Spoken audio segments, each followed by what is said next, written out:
Hello guys, আসসালামু আলাইকুম। আমি এখন বর্তমানে আছি 300 ফিটে, যেই জায়গাটি বর্তমানে নেট দুনিয়াতে ভাইরাল, এবং এই জায়গাতে বিভিন্ন কন্টেন্ট ক্রিয়েটর এবং বিভিন্ন ব্লগাররা এসে ভিডিও তৈরি করেন বা টিকটকাররা এসে ভিডিও তৈরি করেন, যে ভিডিওটিগুলো আসলে অনেক পরিমাণে ভিউ হয় এবং ফরে উঠে যায়।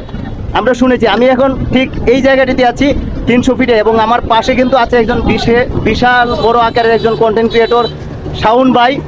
ওনার একটা ইউটিউব চ্যানেল আছে এবং দুইটা ফেসবুক পেজ আছে। একটা ইউটিউব চ্যানেলের নাম হচ্ছে আলী সাউন্ড, আর ফেসবুক পেজের নাম হচ্ছে এসকে আলী সাউন্ড, আর একটা পেজ আছে আলী সাউন্ড। আপনারা যদি চান যে ওনাদের যে পেজে যে বিভিন্ন ধরনের কুইজের ভিডিও তৈরি করা হয়, কুইজের ভিডিওগুলো দেখতে চান, তাহলে আপনারা অবশ্যই ওনাদের পেজে যেতে পারেন। আপনার ইউটিউবে সার্চ করে খুঁজে নিতে পারেন এবং ওনাদের ভিডিওগুলো আপনারা দেখতে পারেন। তো আমি এখন শাওন ভাইয়ের কাছে জানতে চাইবো যে শাওন ভাই, আপনি এই লাইনে কতদিন ধরে আছেন? ভাইয়া এই লাইনে আমার আসসালামু আলাইকুম দর্শক, প্রথমে আপনাদেরকে সালাম দিয়ে নেই। তো এই লাইনে আমি আসলে আসছি অনেক দিন হয়। 18 সালে প্রথম আমি ভিডিওতে ইউটিউবে একটা ভিডিও আপলোড দিই, এবং উঠা পড়ে কাজে লাগে 1 বছর হয়েছে মাত্র। কিন্তু 18 সাল থেকে আমার যাত্রা শুরু, আর উঠা পড়ে লাগা হয়েছে 1 বছর। আর এই 1 বছরে আমার এখন ফেসবুক পেজে 61,000 ফলোয়ার আছে প্রথমটায়, সেকেন্ডে আছে হলো 32,000 ফলোয়ার, এবং দুইটা মিলায় প্রতি মাসে প্রায় লাখ টাকার মতো আসতেছে। আচ্ছা শাওন ভাই, আপনার যাত্রা কালটা কিরকম ছিল? এখন যতটা রেসপন্স পাচ্ছেন আপনার দর্শকদের কাছ থেকে, যাত্রাটা কি এতটাই সহজ ছিল?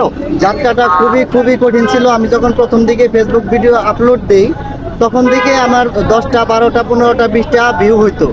তো আমি প্রত্যেক দিন দিনে 4টা 5টা 6টা করে ভিডিও আপলোড দিছি। এমনও দিন গেছে আমি 10টা ভিডিও আপলোড দিছি। আর তারপর আমার কথা হচ্ছে একটা না একটা আমার ভিডিও ভিউ হইতে হবে। তারপরে দেখলাম 6 মাস পার হওয়ার পরে একটা ভিডিও আমার 1.4 মিলিয়ন হয়ে গেল, 14 লাখ ভিউ হয়ে গেল। তারপর থেকে আমার আর পিছনে ফিরে তাকাইতে হয় না। আচ্ছা, কখনো কি আপনি এরকম হতাশাগ্রস্ত হয়ে পড়েছিলেন যে ইউটিউবে বা ফেসবুকে আমি আর কাজ করবো না, আমার দ্বারা সম্ভব না? অনেকবার অনেকবার 3 মাস অনেকবার আমি হতাশায় সবকিছু ছিঁড়া ফেলাই দিয়েছিলাম।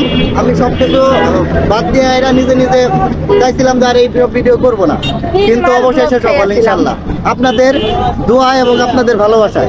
আচ্ছা শাওন ভাই, আমি আপনাকে আরেকটা প্রশ্ন করতে চাই। এই যে আপনি পাবলিক প্লেসে এসে বিভিন্ন ধরনের কুইজ খেলেন, আপনি কি শুরুটা কি এরকম ভাবে ইজি ভাবে করতে পারতেন, নাকি আপনার কাছে কিছুটা আনইজি লাগতো? শুরুতে অনেক আনইজি লাগতো, আমি কথাই বলতে পারতাম না। আমার শুরুর দিকের ভিডিওগুলো দেখবেন, 1 বছর আগের ভিডিওগুলা, ওই ভিডিওতে কথা বলতে পারতাছিলাম না। মনে হইতেছিল যে আমার পেটের থেকে বুম মেরে